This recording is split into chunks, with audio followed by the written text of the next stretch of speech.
there are going to be a number of things that impact insulin and glucagon that are going to shift the body toward more fat burning. And so, for instance, berberine, which comes from a plant, or metformin are compounds that are now in kind of growing use for reducing blood glucose. They are very potent at reducing blood glucose, which will reduce insulin, because the job of the hormone insulin is to essentially manage glucose in the bloodstream.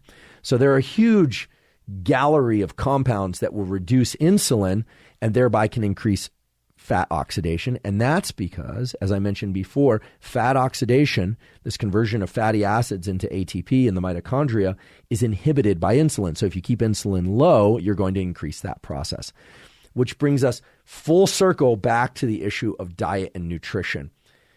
There is really solid evidence from the Gardner lab at Stanford and from other labs showing that when you look at different diets, you look at low-fat diets, high-fat diets, keto diets, intermittent fasting.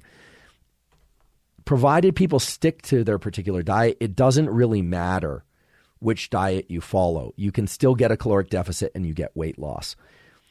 Adherence, however, is always an issue. And so what I always say is that you want to use the eating plan that is obviously beneficial to your health, but the one that allows you to adhere to whatever it is that the particular nutrition protocol is, right? If you can't stick with something, then it's not very worthwhile. But from the purely scientific standpoint, there's also an advantage to keeping insulin low.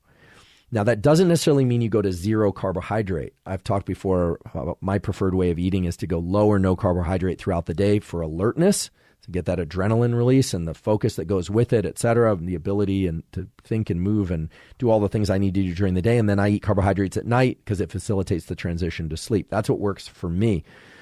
But when insulin is low, you do place your system in a position to oxidize more fat.